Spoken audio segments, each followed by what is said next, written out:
საღამო მშვიდობის ძვირფასო ტელემაყურებლებო, ძალიან მომენატრეთ დაგიბრუნდით ახალ სეზონში.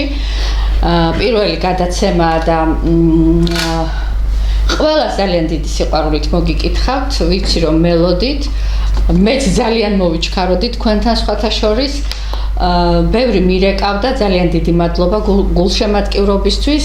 დღევანდელი ჩემი გადაცემა მინდა იყოს ძალიან ლამაზი, საინტერესო, იმიტომ რომ საინტერესო სტუმარი მყავს, რომელსაც ახლა წარმოგიდგენთ. ეს გახლავთ ბატონი ალექს ბერიაშვილი, ემიგრანტი, უკაცრავად რუსეთიდან, კერძოდ დედაქალაქ, რუსეთის დედაქალაქ მოსკოვიდან. ეს ბატონი გახლავთ ძალიან მრავალმხრივი პროფესიის მქონე ადამიანი, ბრძანდება პროფესიით ქორეოგრაფი და თან არის განსხვავებული პროფესიების მქონე ადამიანი, ქორეოგრაფი, ხელოვნებაცოდნე და ვეტერინარი.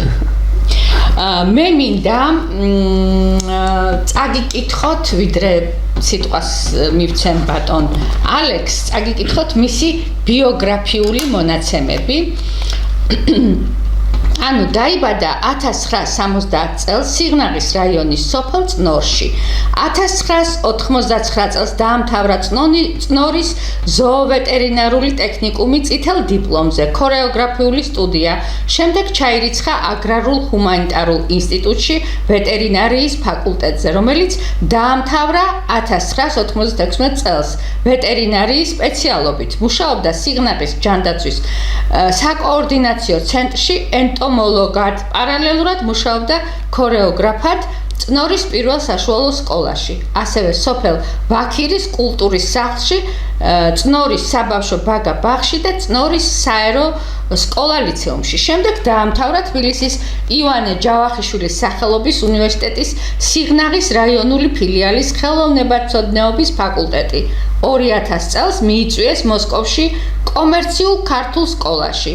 2002 წლიდან მუშაობას აგრძელებს მოსკოვის სახელმწიფო სკოლაში ქართული ეთნოკომპონენტებით, ფიზკულტურის მასწავლებლად და ქორეოგრაფად.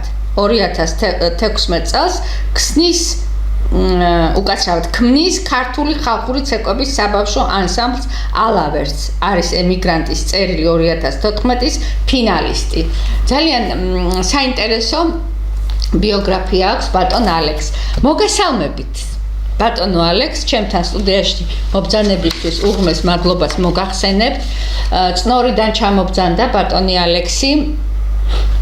მე ახლა ემიგრანტების მიმართ სხვა დამოკიდებულება მაქვს, სხვა ურთიერთობა მაქვს. ჩვენ არაერთხელ შევხვედრივართ, მე და ბატონი ალექსი ერთმანეთს, მეგობრობთ Facebook-ზეც, რა თქმა უნდა. და რომ გავიგე რომ საქართველოში იმყოფებოდა, რა თქმა უნდა თან ხელი შემეწყო იმით რომ სეზონი იხსნებოდა, მოვასწარი, თორე 2 დღეში თუ 3 დღეში მიბრძანდება უკან დიდ რუსეთში და დავპატიჟე გადაცემაში. ძალიან დიდი მადლობა მობრძანებისთვის. მოგესალმებით, დიდი მადლობა მოწვევისთვის. ნამდვილად სასიამოვნოა და სასიხარულოა თქვენს გადაცემაში მოსვლა.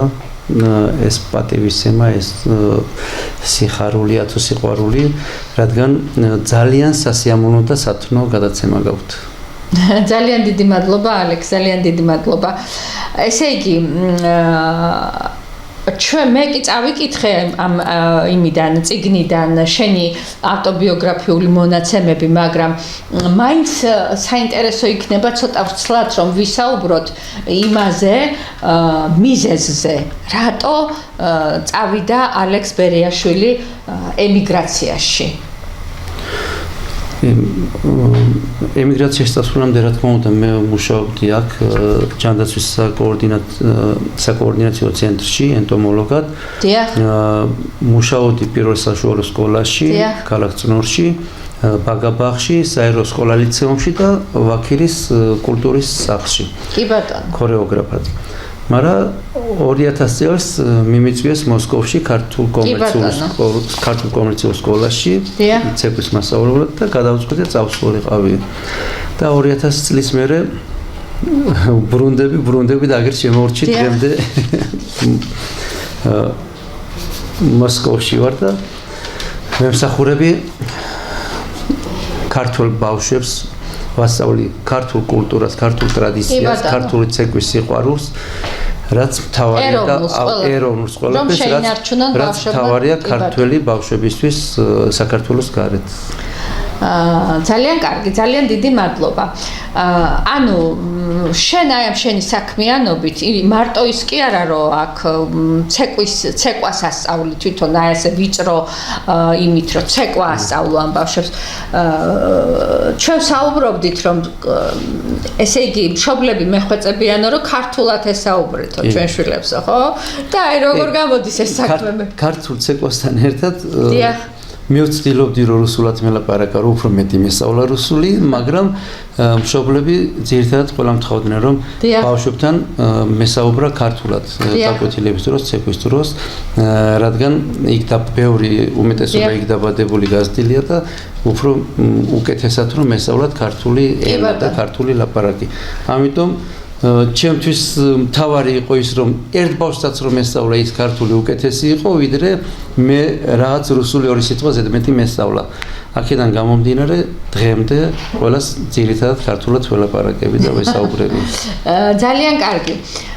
ესე იგი ალექს აი როგორ ცხოვრობთ ემიგრაციაში ქართველები იქ რუსეთში? იმიტომ რომ შენ რომ მოგიწია წასვლა იყო პერიოდი, ძალიან არეული პერიოდი, რაღაცა მაშინ პოლიტიკური თვალსაზრისით და აი როგორ ცხოვრობთ ქართველები? მე ვიცი რომ აი ამ ხელა უდიდესი რუსეთის ძალიან დიდ ქართულ სათვისტომოს ყავს ძალიან კარგი ხელმძღვანელი დავით ცეცხლაძის სახით, რომელიც სადარ გაბნეულ ქართველებს, აი ამ ხელა რუსეთში გაბნეულ ქართველებს ყველა სათითაოდ პატრონობს, ხო? მოვიკითხოთ რა თქმა უნდა აქედან ბატონი დავითი, ძალიან დიდი მადლობა მას მისი მოღვაწეობისთვის და მე მინდა სიყვარულით ვუსურვო როგორც საზოგადოებრივ საქმიანობაში, ისე პირად ცხოვრებაში წარმატებები. აი თქვენ რა სიტყვით აი ემიგრაციულ ცხოვრებაზე? ემიგრაცია თვითონ რა თქმა უნდა ყველასთვის რთული, ძნელი და ისეთი გადასატანი არის ეს მართლა გადასატანია, იმიტომ რომ იქ სამშობლოდან წასული მონატრებით, ცრემლებით ეს ყველაფერი ისეთი ცხოვრება, განცდები, რაც უნდა ადამიანმა მოითმინოს და გადაიტანოს, მაგრამ პერიოდიც ისეთი იყო, რთული პერიოდი იყო, მაგრამ ამ ყველაფერს ხელი, ნუ როგორ თქვა, ამ ყველაფერს გვავიწყებდა ეს ყველაფერი გადაგვატანინა ქართველობამ, ქართულმა თანადგომამ, ქართულმა სიყვარულმა, ქართულმა ურთიერთობამ, ძალიან დიდი სათვისტომოა ქართული რუსეთში, ბევრი ქართული ცხოვრობს და ერთმანეთის თანადგომამ, ურთიერთობამ მიგვიყვანა იქამდე რომ ჩვენ თავს ვგრძნობთ ну თლათ ემიგრანტად არ ვგრძნობთ თავს, რადგან ანუ დაცულად იქ სხვა სიყვარული და თანადგომა კი ემიგრანტების და რაც შეეხება ბატონ დავით ცეცხლაძეს. კი ბატონო. იმდენად ქართული სულის ადამიანია, ძალიან ღირსეული პიროვნება.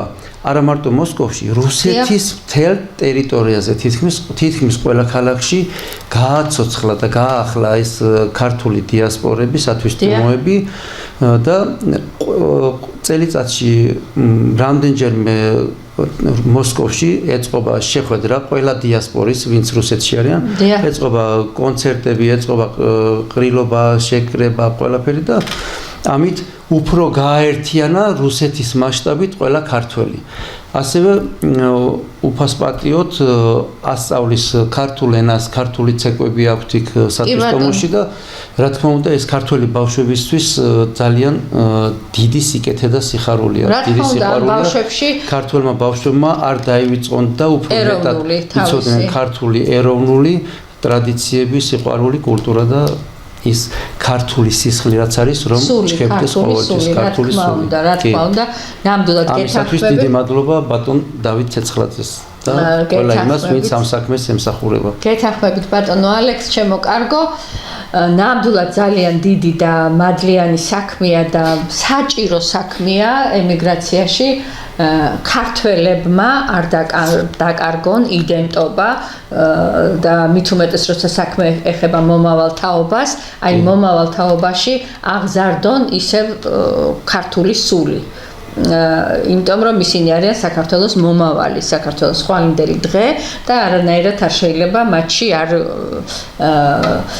აღზარდონ აი ეს ყველაფერი ქართული და ყველაფერი ეროვნული, რა თქმა უნდა.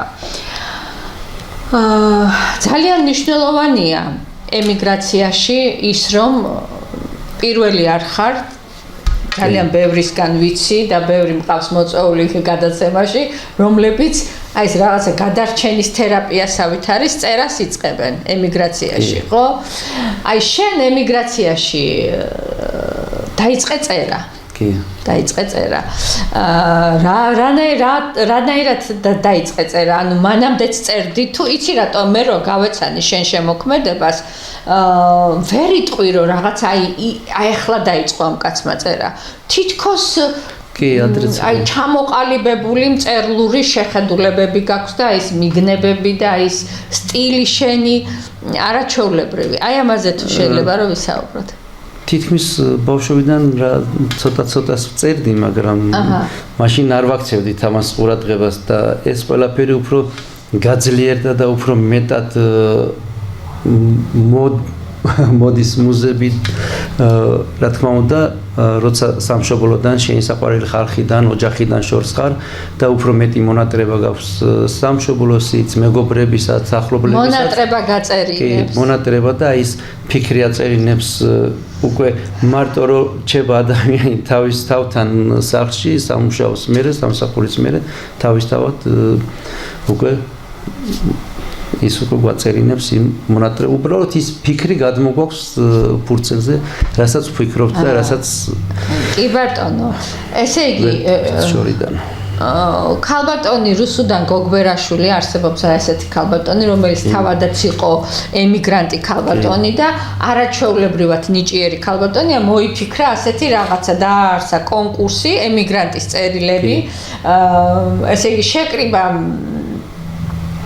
გაუგზავნეს სხვადასხვა ქვეყნებში მცხოვრებმა ქართველმა ემიგრანტებმა თავიანთი შემოქმედება, ეს იყო კონკურსი და შემდეგ ამ კონკურსში გამარჯვებული ისინი გამოვიქცა წიგნად, ხო? ნაწარმოებები. შენ გახდი ფინალისტი ამ ემიგრანტის წერილის. აი რა რითი გახდი ფინალისტი, რა გქონდა გაგზავნილი? ეს წავიკითხოთ. პირველ რიგში მე მინდა მადლობა გადავხადო ქალბატონ მეც მოვიკითხავ დიდი სიყვარულით. კი ბატონო. ნამდვილად ძალიან სასიკეთო და უდიდესი საქმეა ემიგრანტის წერილი, რომელიც ეს იყო Facebook-ზე ჩვენ გზავნიდით სპეციალურ გვერდზე გზავნიდით, არავინ არ იცოდა ეს ადმიტიოდა, ვინ ამოწმებდა, ვინ კითხულობდა და რა ხდებოდა. სოფლიოში ყველა ქვეყნიდან ემიგრანტები გზავნიდნენ თავის უნდა გაგვეგზავნა ესე, პროზა და პოეზია. და მე რო შემთხვევით ვნახე ეს განცხადება Facebook-ზე და გავგზავნე ესე. ამ ესეთი გავხდი ფინალისტი 2014 წლის ემიგრანტის წერილის. ემიგრანტის წერილის. აბა გისმენ? ესე, ვაზის ცრემლები. მოხუცი სიყვარული დასთათანებს ახალად გაღვიძებულ ვაზის ტოტებს, რომლის ბოლოებიდანაც ვაზის ნაჟური წვეთებად გამოედინება. ტოტის ბოლოებს დაეკიდება, მერე კი დიდხანს ცრემლებად იკავებს. ვერ იმეტებს თავისი სხეულის ნაწილს დასაკარგად, მაგრამ ვაზის ცრემლები უმოწყალოდ ეცემიან მიწას. ბუნება სასწაულია, იდუმალებით მოცული და ძლიერი. ეს ყველაფერი ხომ ღმერთმა წინასწარ გათვალა. ერთი ხომ მეორედან გამომდინარეობს, მეორე მესამეს ავსებს, მესამე კი ისევ პირველისკენ მიეშურება. ხო და ვაზის ცრემლებიც ასე გაეშურა მიწისკენ, რომლებიც ხელგაშლილმა მიწამ გულში ჩაიკრა და შეისის ხორცსა. შემდეგ კი ვაზის ფესვებმა თავისივე ცრემლებით გაჟღენთილი მიწიდან წყალი ხარბად შთანთქეს და შეითვისეს. ვაზის ცხოვრებას მინდა შევადარო ადამიანი, სამშობლო და ქართული მიწა. ვაზის სამშობლოა, მიწა, ვაზის ცრემლები კი ადამიანები არიან, რომლებიც სამწუხაროდ ყოველთვის არ ეცემიან მშობლიურ მიწაზე. დასანანია უცხო მიწაზე დაცემული ქართული ცრემლი. დასანანია და გულდასაწყვეტი ქართული ცრემლებითვე გამდიდრებული უცხო მიწა. მთავარი ისაა, რომ მაზის ცრემლები თავისივე სურვილით ეცემიან მიწაზე, მაგრამ ჩვენ ადამიანები ნებით უნებლიეთ ტოვებთ სამშობლოს და ჩვენს მიწა-წყალს. მაგრამ ვაი რომ ბევრს არ ეღირსა ქართული მიწა, ქართული ცრემლი, მერე და სამშობლოს როგორც დგება ყოველი ქართველი. მაგრამ მაინც იმედიანად გაყურებს მომავალს და გულში ფიქრობს, ცოცხალი შვილი დავკარგე, მკვდარი ხომ მაინც ჩემი ხარო.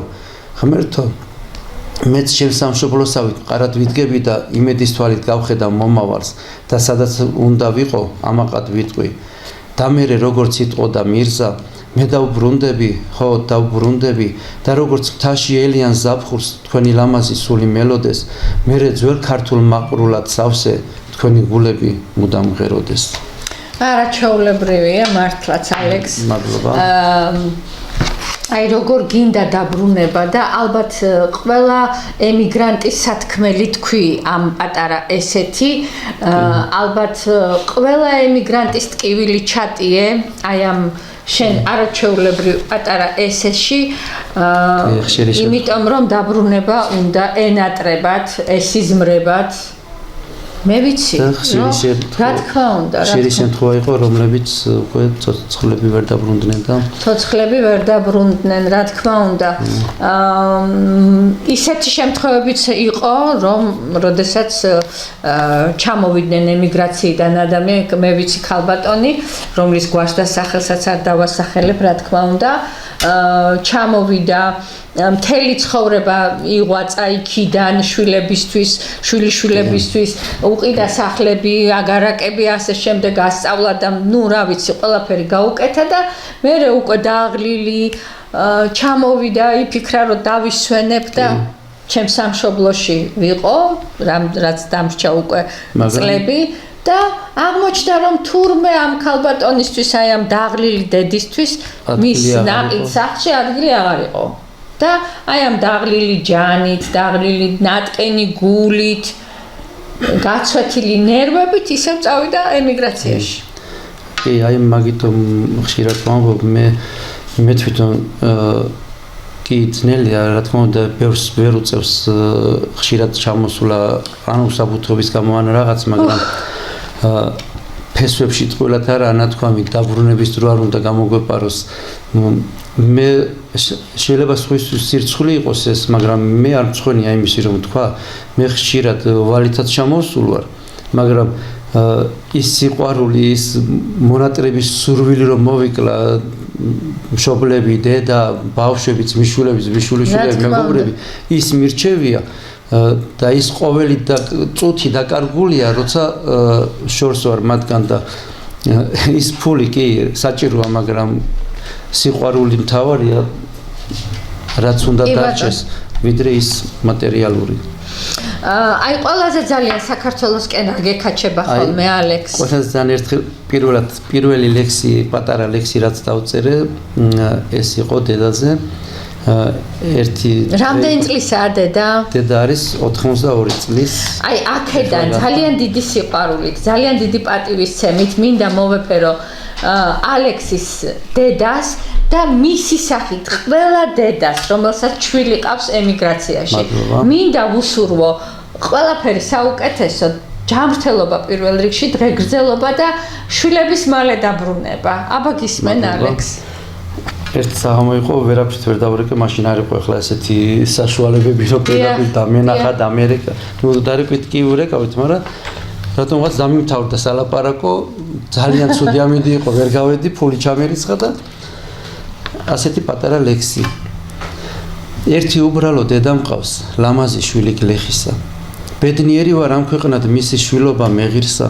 სულ დიდხანს სიცოცხლე, ჩემო ლამაზო დედაო, არ შეგეშინდეს ცხოვრება მეს როგორ გაგიბედაო, თვალში სიბერე ჩამდგარა, თმაში ჭაღარას ვხედავო, შენი ჭაღარაც მომხიბლავს, ჩემო ლამაზო დედაო. არაჩვეულებრივია. დედა ყოველთვის საყვარელი და ლამაზია. რა თქმა უნდა. დედაზე საყვარელი და დედაზე ლამაზი ადამიანი ჩვენ ცხოვრებაში არ არსებობს. ბედნიერი ხარ რომ დედა ყავს, ღმერთმა დიდხანს გიმყოფოს. ჩემთვის ეს ბედნიერება არ არსებობს 6 წლიდან, ჩემო კარგო და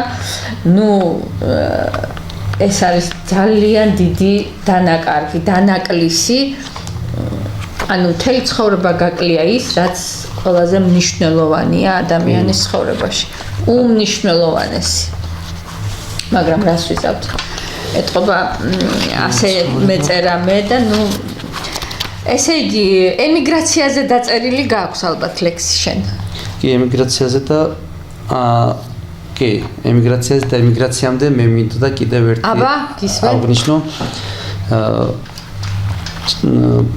ჩემი ძმისშვილი ალექსანდრე, რომელიც შენ ძმისშვილი მე ვიტყვი რა. ალექსის ყავს ძალიან საყვარელი ძმა, ამ ძმას ყავს შვილები, იმ შვილებს ყავს უკვე შვილები, ანუ ძმის შვილიშვილებიდან ერთ-ერთი არის ალექსანდრე, ალექსის მოსახელე და დაბადებულია ზუსტად ალექსის დაბადების დღეზე და მიუძღვნა ლექსი აი ამ უსაყვარლეს ძმისშვილის შვილს.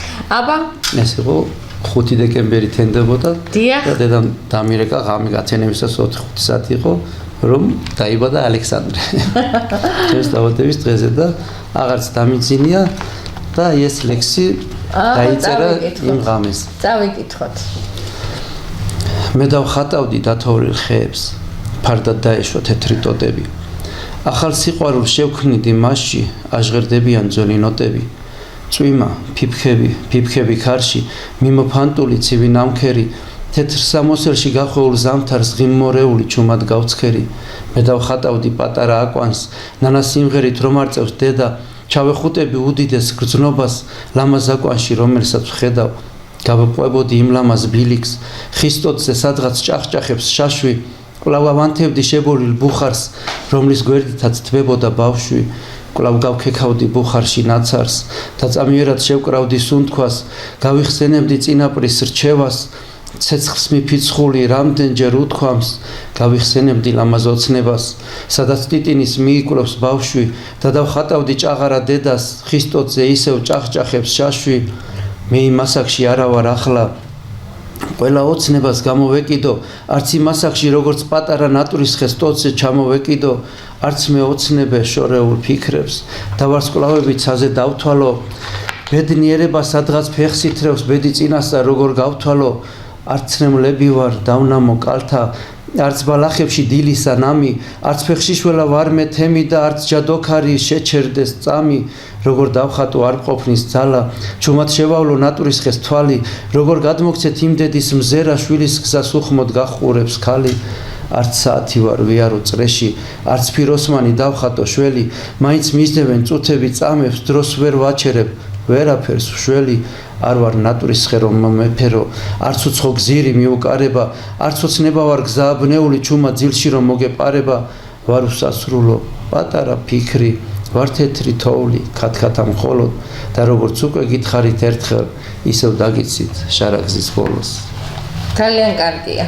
არაჩვეულებრივად წერ ალექს მართლა ძალიან სერიოზულ მწერლებს ექნებათ სერიოზული შეფასებები შენ შემოქმედებაზე, ეჭვიც არ მეპარება და აი წეგან ემიგრაცია ვახსენეთ ისევ რა თქმა უნდა თემა ეს არის და აი აბა წაგიკითხავთ როდესაც მარტო რჩებით ჩვენ თავთავს, რას გვეუბნება ჩვენი ორეული? ორეული, ხო, იმიტომ რომ ემიგრაცია ეს არის ისეთი მდგომარეობა, აი მე არ ყოფილვარ ემიგრანტი, მაგრამ ბევრი ქართველი გავიცანი, ვიყავი ევროპაში, ბევრ ქვეყანაში, სადაც შევხვდი ქართულ დიასპორებს, სხვადასხვა ღონისძიებები იყო და აი ვიგრძენი რომ ემიგრანტობა არის რაღაცა ისეთი მდგომარეობა ურთულესი უმძიმესი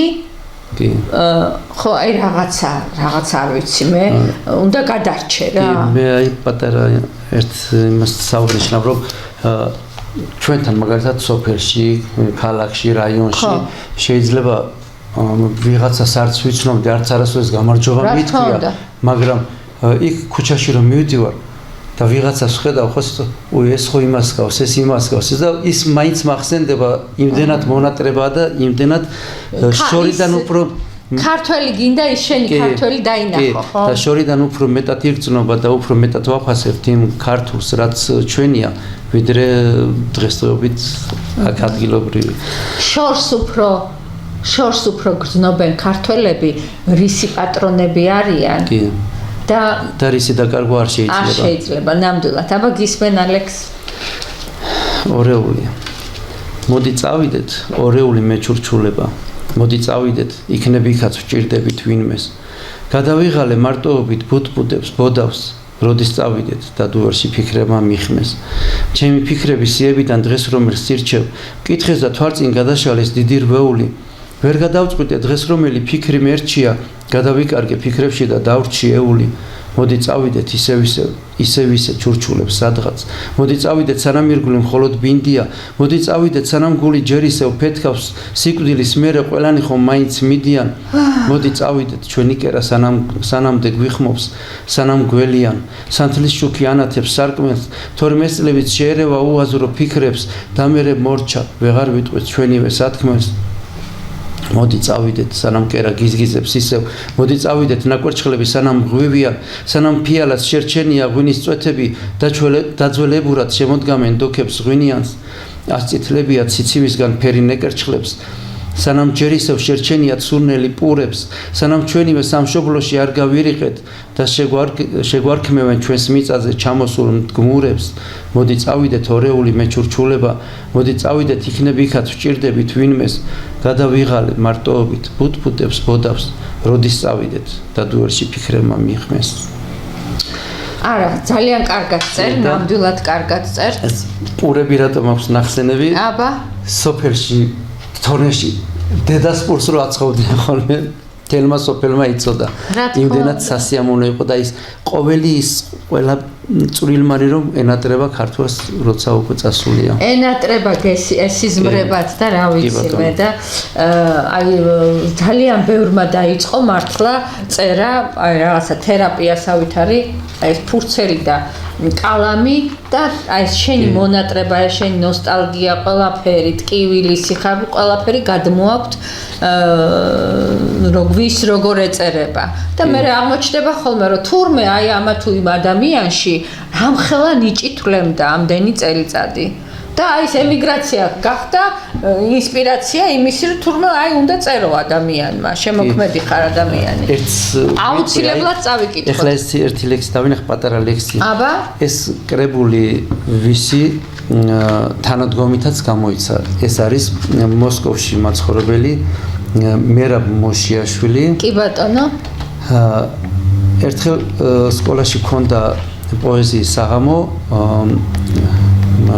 ნაროუშვილის პოეზიის საღამო ქალბატონი ძალიან ახლოს ვიცნობ კი ბატონო უნიჭიერესი ქალბატონი კითხულობდით ექსპრომტად სცენას ჩამოსხვედით რამოდენიმე და კითხულობდით მის შემოქმედებას და კი ბატონო იქ ესწრებოდა ამ მერაბ მოშიაშვილის შვილი რომელიც რო დამთავრდა უკვე პოეზიის საღამო გამოვდივარ და კარებში დამხვდა და მეუბნება შეიძლება უპარასკევს მამას დაბადების დღე აქვს და ძალიან უყვარს ქართული ყველაფერიო და რომ წაგიყვანოთ ჩვენთან სახლშიო ნუ დაკპატიჟათ ან ოჯახში ბაბუ ახალი გარდაცვლილი ყავთ უბრალოდ რამოდენიმე ახლობლები ვიკრიბებითო და ძალიან გაუხარდება მინდა სიურპრიზი გავუკეთო და იქ რომ აღმოჩნდი იქ იმდენად ქართული სულის ადამიანი დაბადებულია მე მგონი თბილისში და გაიზარდა სოხუმში და სადღერძელოს დროს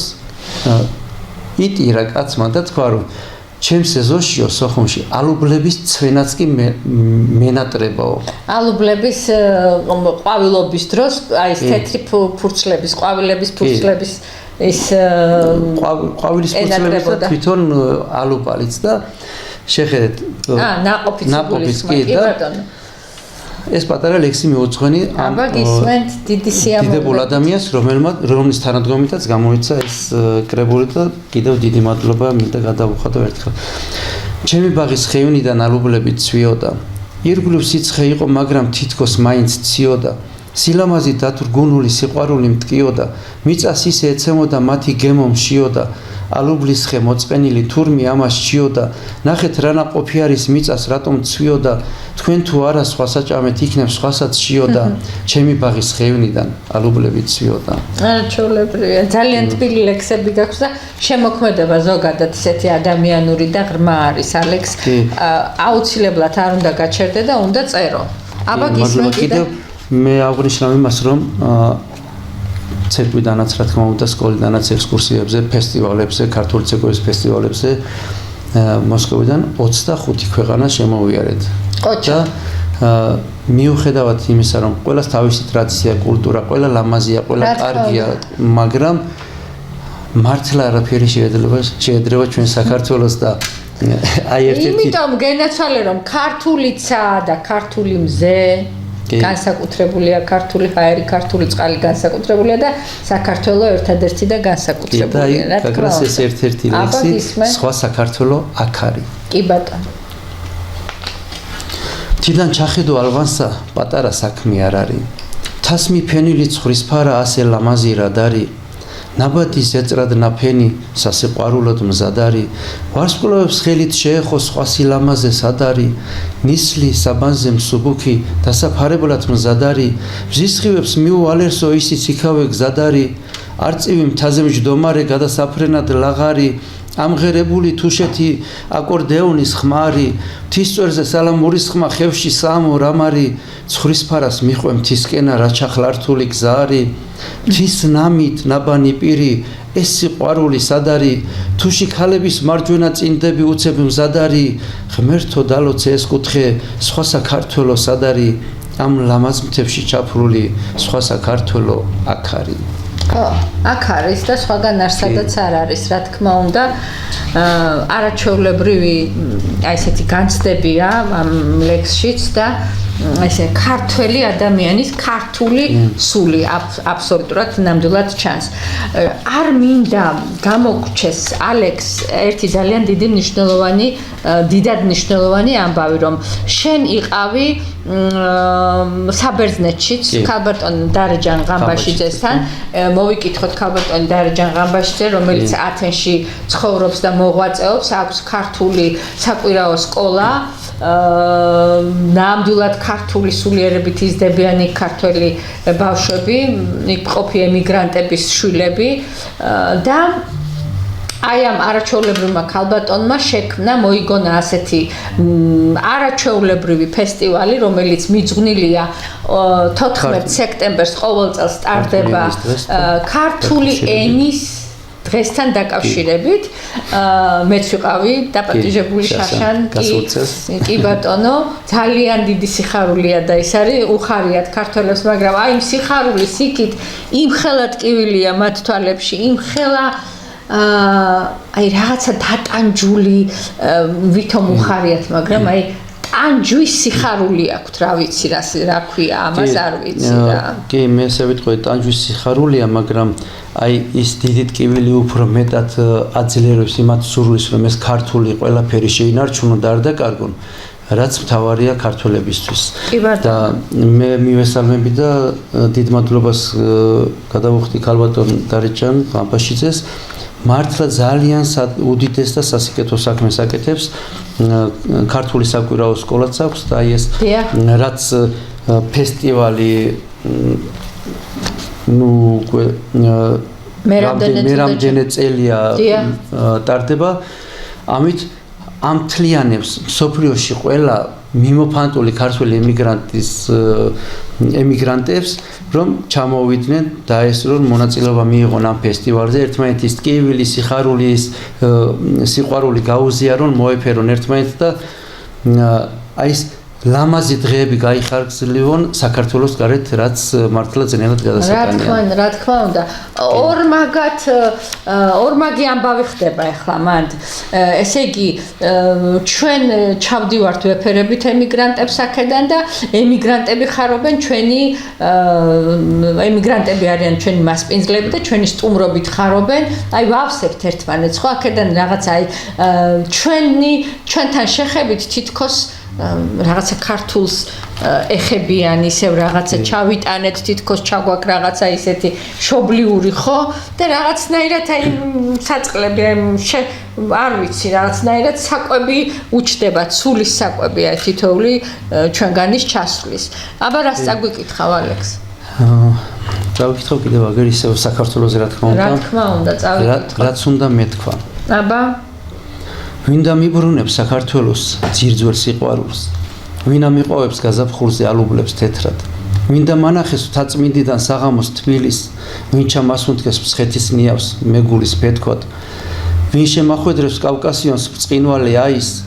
ვინ გამაბრუებს ვარდობისთვის შრიალა მაის ვინ გაამხნევებს მეეზოვებს ცხოვრებით დაღლილს ვინ ანუგეშებს ფიქრისაგან ცრემლებად დაღვრილს ვინ ამღერებს ძველქალაქურს ჭადრებში ჩაღვრილს ვინ გაიხსენებს ჩვენს წინაპრებს ღიმილით ჩავლილს ვინდა მიბრუნებს ამ ყველაფერს წუთებად დათვლილს ვინდა მიბრუნებს ამ ყველაფერს უკვე შორს განვლილს ვინდა მიბრუნებს საქართველოს ძირძველ სიყვარულს ნატრობ რომ ისევ მოვისმინო სამშობლოს ფეთქვა ვარდობის თვეში სიყვარული შევძელი ალბათ მე ის გითხარით რაც აქამდე მინდოდა მეთქვა არაჩვეულებრივი ადამიანი ხარ ნამდვილად აი მე მიამაყება რომ ჩვენ რამდენი წელია ვახლობთ მეგობრობთ ინტერნეტ სივრცეში და ნამდვილადაც გქონია უკვე აი მეორედ შევხვდით პირადად და ძალიან დიდი ის არის სიხარულია როდესაც ასეთ ადამიანთან გაქვს ურთიერთობა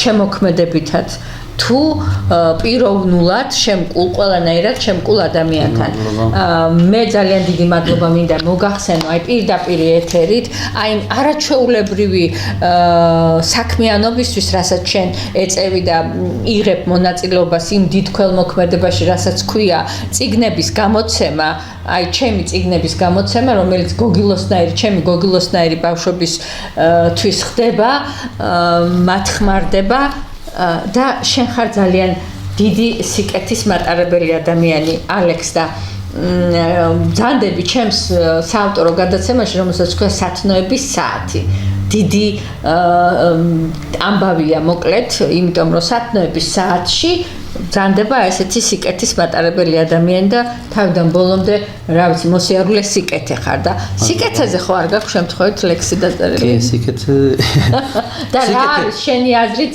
სათნოება და მე სიკეთეზე ლექსი მოვაყო. რამ არის რომ მაგაზე დაწერა არც არის საჭირო სიკეთე უნდა მხოლოდ შეიგრძნო აკეთო სიკეთე ისე რომ გაიარო და უკან არ მოიხედო. სიკეთე ეს არ ელოდო დაბრუნებას.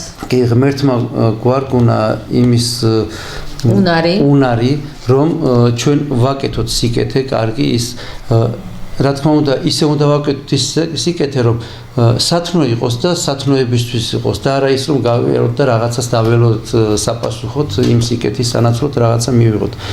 არა კი დღეს ხშირია ისეთი სიკეთეც რომ ხშირად აფიქსირებენ ვინსად რა გააკეთა როგორ გააკეთა კამერებით დაყვებიან ხალხი აი ეს სადმე მიიტანეს ორი პარკი რაღაცა ტკბილეული და აი თუმე რა სიკეთე ეს არ არის სიკეთეს ხაზგასმა არასდროს არ ჭირდება და აფიშები არ ჭირდება მაგრამ იმასაც ვიტყვი რომ სულ არ გაკეთებას ეგაკეთება მაინც ჯობია მაგრამ ჯობია სიკეთე იყოს ის მართლა სათნოებისთვის რასაც ჩვენ უკან საპასუხოდ არაფერს არ ველოდებით და სიკეთესთან დაკავშირებით ერთი პატარა ლექსი მაქვს ჭირსა და ხინსა შუაში ერთი პატარა ზღვარია ჭირმა თქვა მაინც გაჯობებთ თქვა და ღრუბლები არია ჩაი ხითხითა უმწეომ დღეს უწვიმაში გალია ხინმა კი ჭირი ღიმილით სულ ერთი პეშუდალია არაჩვეულებრივია ნამდვილად ალექს ჩვენ დაგვჭა 5 წუთი ზუსტად და მე მინდა რომ წერან თქვი შენ ვიდრე დაიწყებოდა გადაცემა რომ აი ეს არისო სიღნაღიო თუ რაღაცას ამბობდი ეს აგერ სიღნაღი სადაც დავიბადე კი ბატონო აგერ ეს არის სიღნაღი ალაზნის ველი კავკასიონი კი ბატონო არაჩვეულებრივი ამ კრებულს ქვია მე დავბრუნდები და ეხლა მინდა მეორე კრებული გამოვცე სახელწოდებით წარსულის ნაბიჯები ანუ მე დავბრუნდები დე შემოკლებით ანუ დედა გასაგებია და წავიკითხოთ რა, მოვასწრებთ და მინდა რომ წავიკითხოთ. დავაგვიანებთ, აგერ ერთ ლექს კიდევ წავიკითხავ და. კი ბატონო, არ დავაგვიანებთ, გვაქვს რო. და თუ მეღირსა კიდევ ნახო საქართველოში ღვთის მწვერვალიდან აფრენილი არწივის ფრენა. იმა მთებიდან წამოსული ჩანჩქერთა თხეში და შემოდგომით ჭრელაჭრულა ფოთოლთა ცვენა.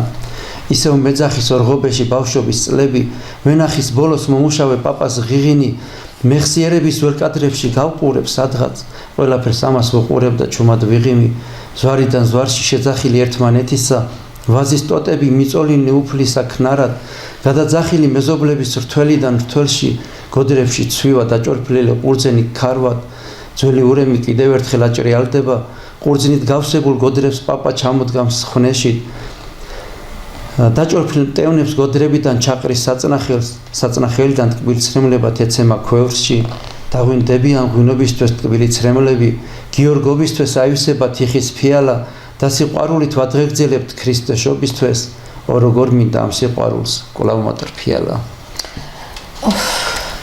აი რა განსაკუთრებული ხალხი ვართ ეს ქართველები რა. ნამდვილად. კიდე წავიკითხოთ ალექს თუ არის საშუალება რა. თუ გაქვს რამე სურვილი კიდე. კი, სურვილი ერთს ჩავეტევით წავიკითხოთ. მე მინდა რომ ბევრი მოისმინოს მაყურებელმა, იმიტომ რომ ძალიან კარგად წერ რა. მე აი კიდე კინაღმის სიწყოთვი. დრო. აბა ქართველ ემიგრანტ ქალბატონს მიუძღვენი ჩემი ბავშვობის მეგობარი ერთად ეკავით ცისანა მამაიაშვილს, რომელიც წლები იყო წასული ათენში, საბერძნეთში და 10 წლის განმავლობაში შვილი ვერ ნახა, ერთადერთი ბიჭი ჰყავს და ძალიან ძიმე და ბავშვი ყოველდღე ელოდებოდა, ეგონა რომ საღამოს უკვე დაბრუნდებოდა დედა და 10 წლის მერე ნახა შვილი. დიშვილმა გაუკეთა სიურპრიზი და ჩაიყვანა. კი ბატონო, ნახოთ. გაუსაძლისი მარტოობა, ობოლის სული, გადახვეწილი დედის ცრემლი უცხო მიწაზე. და როცა დავრჩი მარტო გაქვავდა გული, ჩემი სამშობლოს სიყვარულიც მაშინ ვიწამე. სულ მარტო დავრჩი სიბნელესთან, გაჩერდა სუნთქვა. საათის ციკ-ციკს ჩუმად ვუსმენ შეშინებული, დუმილს ვარჩიე, ყური ვუგდო ისრების სუნთქვას, წუთი-წუთს მისდევს, დროს კი თურმე რამდენჯერ უთქვამს. შენი დრო იყო ჩაიარა, შენ არ შეხედე, ახლა კი უკვე სხვისი დროა, სხვისი ჯერია. ეს როცა მითხრეს უფრო მძიმე გახდა ცხოვრება, სხვისი საათი, ეს სახლი ცხომ სხვისი ჭერია. დრო რა ძალიან ნელა გადის, გაჩერდა თითქოს, სულ განაბული ჩუმად ვუსმენ ზუზუნებს ქარი. ფიქრობ იმედი დაველოდო მომავლის წუთებს, თუ სამუდამოდ გარიყული აღმოჩნდი ქალი. გათენდეს მინდა უსასრულოდ გაგზელდა ღამე, გათენდეს მინდა საათი კი ციკ-ციკებს მიდის, ღამეს დღე მოხვა, დღეს კი ღამე, დღეცა და ღამეც, დროა მერია ვეღარ ვითვლი მიდის და მიდის, ასე გავიდა 1 წელი, 1-2 მიხვა, 4, 5, 6, 7 კი 8, მერვე 9 წელი, ახალგაზრდობის წლები უცებ შემომეფანტა, საათს გავყურებ, მაგრამ ჩემ დროს აღარ მოველი. ვიხსენებ იმ დროს, როცა ბავშვი დავტოვე 8 წლის, ვერ შევეგუე გადაღლილ გულს ზურგით მივათრევ, არც ძველებურად აღარ ველი საათის წუთებს, რადგან მე-9 წელს მიემატა წელი მიათე, მორიგი დღეა უღიმღამოდ გავხედე საათს, მან კი ღიმილით შემომხედა, შენი დრო მოდის, დავჯექი ჩუმა დავქვითინდი ავტირდი, ნუ თუ 10 წლის მერე გულმა ისევ გაუძლო ლოდინს, 10 წლის მერე გადაღლილი თითები დედის, 10 წლის მერე უკვე ვაშკაც ეხვევა დედა, 10 წლის მერე კმაყოფილი თავისი ბედის, 10 წლის მერე ჩურჩული თქვა მიყვარხარ დედა. ძალიან დიდი მადლობა, ჩვენი გადაცემა დასრულდა. ალექს, მე მინდა მაყურებელს შევახსენო, რომ ჩემი სტუმარი იყო ემიგრანტი რუსეთიდან ალექს ბერიაშვილი. ეს არაჩვეულებრივი სიკეთით, აი მოსიარულე სიკეთე ადამიანი ალექს ბერიაშვილი. სანამ დავშვიდობებით ერთ წუთით, მე და დიდი მადლობა მოგიხადოთ კიდევ ამ ლამაზი გადაცემისთვის, ამ მართლა სათნო გადაცემისთვის, მადლობა ქართულ ტელევიზიას, ღმერთმა სიკეთე სიხარული, მეტი წარმატებები და ღმერთმა ქნას რომ აი ასეთი გულდაწყვეტილი და ცრემლიანი თვალებით ყველა ემიგრანტი დედა და ყველა დაბრუნდეს თავის კერაზე და აღარ იყვნენ ცრემლიანი მომლოდინე დედები, რა თქმა უნდა, ყველა ემიგრანტი დაბრუნებული იყოს მალე თავის დაბრუნებოდეს თავის სახლებს და თავის მშობლებს და თავის ახლობლებს საქართველოს პირველ რიგში და ამინ.